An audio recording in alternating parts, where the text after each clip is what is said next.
body in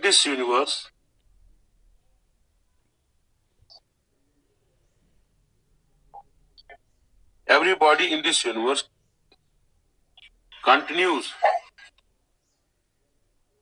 in its state of rest or of uniform motion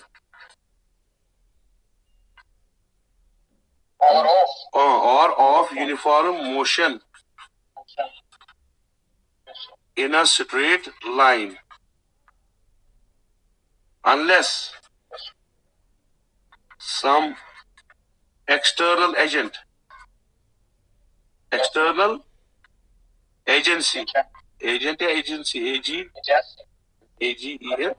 agency, that is force, changes its state. ये जो Newton first law है इसको तीन part, एक every body in this universe continues in it state of rest, यानी हर एक चीज इस कायनात में क्या रहती है, रेस्ट पे, ठीक। तो ये तो समझ में आता है। अगर कोई बुक मिसाल के तौर पर टेबल पे है, या ये मेरा ये जो टेबल पर है ये पेन है, ये इधर उधर नहीं जाएगा जब तक ना कोई चीज इसको इधर से इधर करे। जो रेस्ट पे होगा तो वो रेस्ट पे ही रहेगा। बात समझ में आई? ये पहला पार्ट इसका। अब दूसरा पार्ट है every body in this universe continues in state of ये मोशन। जो मोशन में है स्टेट में वो हमेशा मोशन में ही रहेगा, लेकिन ये हमें दिखता नहीं है। आप देखते हो अगर हम बॉल को हिट करें, क्रिकेट बॉल को, तो दूर जाके तो कहीं ना कहीं तो वो रुकती है।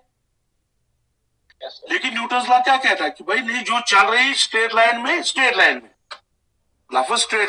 स्ट्रेट में वो हमेशा चलती रहेगी। क्या आप देखते हैं इसको डे टू डे लाइफ में जो चीज चलती है बिना, ठीक है ना। तो ये दिया था, ये लॉ दिया था एरिस्टोटल ने। किसने दिया था? एरिस्टोटल। एरिस, ARISTOTEL,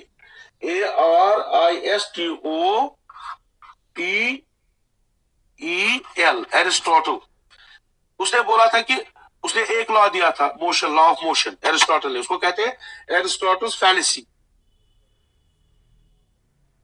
उसने कहा था कि everybody needs force to continue its motion. ये तो ठीक है, जाहिर भी है, जब तक ना कोई फोर्स होगा तब तक तो नहीं चलेगा। बात समझ में आई? लेकिन यहां न्यूटन क्या कहता है कि भाई everybody continue state of uniform motion in straight line, इन्हें हमेशा रहेगा। ये ऐसे समझ में आता है, अगर आपने बॉल को हिट किया तो वो कुछ दूर जाके रुकती है क्योंकि जमीन पे ग्रास होती है। अगर हम इस ग्रास को खत्म करें तो यही हिट अगर हम करेंगे वो ज्यादा दूर तक जाएगी, ठीक। अगर इसको मतलब मैंने सीमेंट का ग्राउंड बना दिया तो जो अब हिट वो ज्यादा दूर जाएगी। अगर उसी ग्राउंड को मैंने शीशे का बना दिया तो उसी फोर्स से और ज्यादा दूर जाएगी। तो ये जो ग्रास का वगैरह उनका फ्रिक्शन होता है, अगर ये फ्रिक्शन ना हो, अगर जीरो हो, तो ये फ्रिक्शन ना हो तो ये हमेशा के लिए स्ट्रेट लाइन में चलेगी, ठीक। बात समझ में आई? तो हो गया ये। तीसरा पार्ट है, बट जो ये चीजें हाँ, तो वो हमेशा चलेगा, लेकिन वो पॉसिबल नहीं है फ्रिक्शन जीरो हो। लेकिन ये कहता है अगर वो जीरो हो तो हमेशा के लिए चलेगा। बात समझ में आई? तो ये जो अच्छा, ये कोई चीज जो है मतलब जो उसको चलाए, वो कौन सी चीज? वो तीसरा पार्ट है। जो एजेंसी ये काम करती है चलाने का या रुकाने का, वो कौन है? That is the force, that is the force. तो तीन हिस्से इस लॉ के। जो बॉडी रेस्ट में वो हमेशा रेस्ट में रहेगी, जो बॉडी मोशन में है किस में, लेकिन मोशन है ना स्ट्रेट लाइन में, यूनिफॉर्म मोशन, ठीक, तो वो हमेशा उसी में चलेगी। लेकिन ये करने वाला कौन है? तीसरे ये एजेंट जो फोर्स है, ठीक है, ठीक है। This is Newton force law. अब इसमें है डेफिनेशन ऑफ फोर्स। जो न्यूटन लॉ देता है, it gives the definition of, Newton law क्या देता है? Definition of force, definition of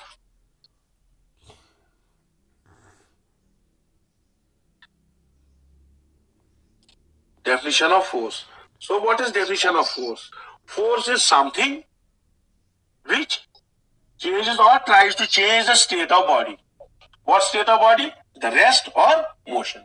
ठीक है, ये किस में से आया? हमें न्यूटन्स फर्स्ट लॉ में से, यानी न्यूटन्स लॉ क्या कि मैंने भी किया ना 3 हिस्सों में, ठीक है ना। जो वो तीसरा पार्ट मैंने बताया, वो चीज जो किसी को यूनिफॉर्म मोशन में चला दे या रोक दे, वही चीज उसी को हम कहते हैं फोर्स। ठीक है, बात समझ में आई? So it gives definition of force.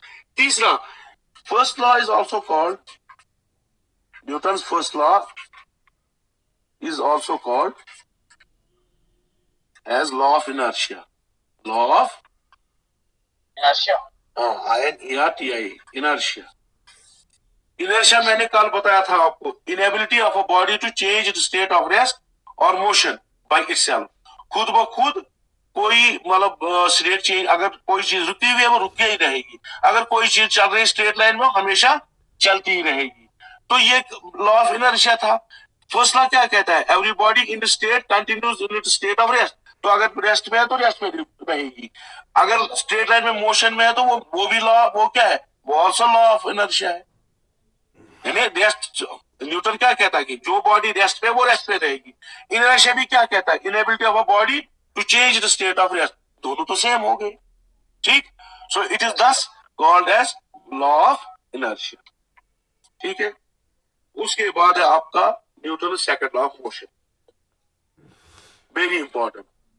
Newton second law of motion, हाँ, Newton second law of motion.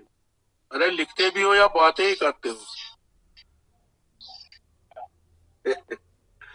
अच्छा चलो, पहली सी statement,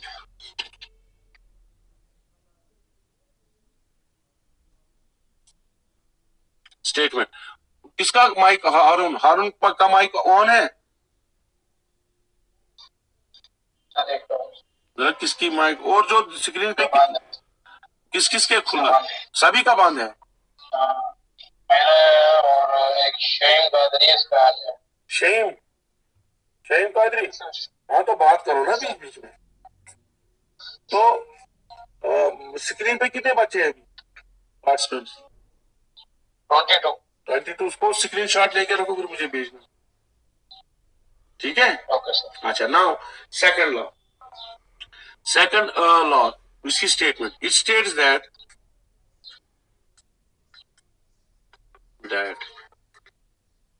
the rate of change, the rate of change of momentum, momentum जो कल हमने पढ़ा, momentum, rate of change of momentum of a body is directly proportional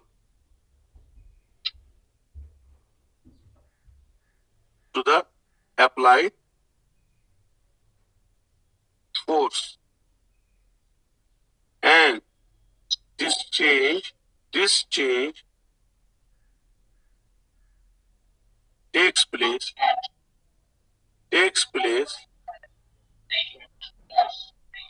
in the direction of force है, जो शोर है, डायरेक्शन ऑफ।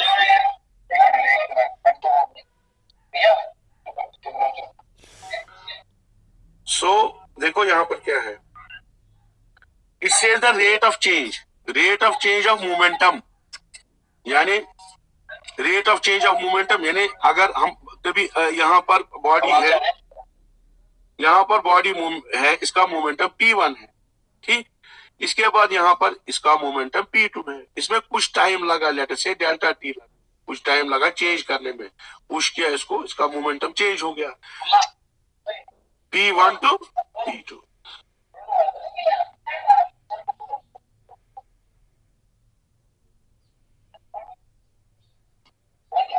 बस हो गया ना भाई,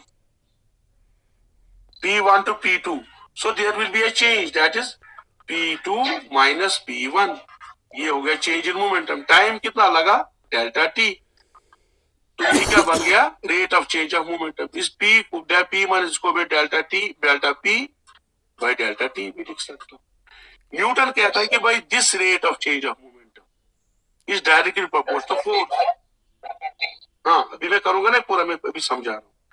तो ये मोमेंटम कैसे चेंज होगा, जब तक हम ना फोर्स देंगे। क्यों, मोमेंटम होता है मास इनटू वेलोसिटी, जो मैंने कल बताया। जब तक हम इसको पुश नहीं करेंगे आगे, तब तक तो चेंज मोमेंटम नहीं होगा, कम या ज्यादा होगा। सो दिस चेंज, उसमें कुछ टाइम भी लगेगा। ये कहता है कितना चेंज होगा, जो जितना हम फोर्स लगाए, बहुत ऑब्वियसली है। तो किस डायरेक्शन में होगा, in the direction of force. है शेम कादरी, समझ आ रहा है? हाँ, in the direction of force. ठीक है, अब देखो, लेट अस सपोज, मैं आपको समझाता हूं। अगर आपके पास आपके हाथ में एक रस्सी है, उसमें पत्थर लगा है। आप इसको, एक आपके हाथ में एक रस्सी है, उसके आगे पत्थर लगा है। आपने उसको घुमाया गोल गोल गोल अपने इर्द गिर्द, ठीक है, ठीक है, ऐसे ऐसे घुमाया, तो आपके हाथ पे क्या पड़ेगा, फोर्स पड़ेगा ना, है कि नहीं? तो यहां पर एक मोमेंटम होगा, लेट अस से P1, फिर यहां पहुंचेगा, यहां पर P2 होगा, ठीक। अगर आप इसको जल्दी जल्दी घुमाओगे, आपके हाथ पे कम फोर्स पड़ेगा या ज्यादा फोर्स पड़ेगा? ज्यादा। तो चेंज इन मोमेंटम, अगर P1 से P2 तक अगर आप जल्दी चलाओगे, टाइम कितना लगेगा, कम लगेगा। अगर जल्दी चलाओगे, घुमाओगे, तो आपके फोर्स पे क्या पड़ेगा, आपके हाथ पे ज्यादा फोर्स पड़ेगा, ठीक। तो रेट ऑफ चेंज, तो इस P1 से P2 जाने में अगर जितना कम वक्त लगाओगे, उतना ज्यादा आपके हाथ पे फोर्स पड़ेगा। तो रेट ऑफ चेंज जो हो गया, रेट ऑफ चेंज क्या हो गया, चेंज P1 से P2 चेंज हो गया मोमेंटम, कुछ टाइम लगा डेल्टा टी। अगर टाइम आप कम लगाओगे, आपको ज्यादा फोर्स लगेगा, ठीक। यही कहता है न्यूटन का। So according to Newton, force ज्यादा पड़ेगा अगर जल्दी जल्दी इसको घुमाओगे, ठीक। So force, it is a vector quantity, because momentum is a vector quantity, is directly proportional to rate of change of momentum, ठीक है, dp by dt। और f, ये dp क्या होता है, limit delta p by delta t tending to zero, in small मैंने time बना दिया। So f is equal to k, what is k? k is constant of proportional, constant है, constant of proportional, ठीक। Now हमें पता है P किसके बराबर है, mass into velocity, mass into velocity. Substituting in this, ये 1 है, इसको इक्वेशन 1, इसको 1 में सबस्टिट्यूट करो, F will be equal to K D by D T. P के बारे में क्या लिखेंगे, P के बारे में क्या लिखेंगे, ये mv, ठीक है। ये जो P के बारे में हम क्या लिखेंगे, ये mv, ठीक, ठीक है। अब मास क्या होता है, मास कांस्टेंट होता है, ठीक, यानी m कांस्टेंट। तो ये m हम बाहर निकाल सकते हैं डिफरेंशियल से, k m d by D T of, बचा क्या, v। m मास है ना, एक कांस्टेंट है, ठीक। Now what is dv by dt? हाँ शेम, what is dv by dt? Very good, rate of change of velocity. So this is acceleration a। देखो f, इसमें सबस्टिट्यूट करेंगे, इसके बदले में क्या देंगे, a। a क्या है, एक्सेलरेशन, ठीक। नाउ k को ऐसे चूज किया जाता है ताकि सारे यूनिट 1 बन जाए। m is equal to 1, a is equal to 1 and f is equal to 1। Then अगर इसमें सबस्टिट्यूट करो, 1 is equal to k into 1 into 1, तो आपका k किसके बराबर निकलेगा, k is equal to 1। So इसमें सबस्टिट्यूट वापस करो तो ये कितना निकलेगा, ये निकलेगा आपका f is equal to mE, ठीक है। क्योंकि k हमने यहाँ पर, k हमने कितना लिया, 1, ये जो k यहाँ पर 1 लिया, तो ये क्या बनेगा, f is equal to mE। और दूसरा है ग्रेविटेशनल, ग्रेविटेशनल यूनिट ऑफ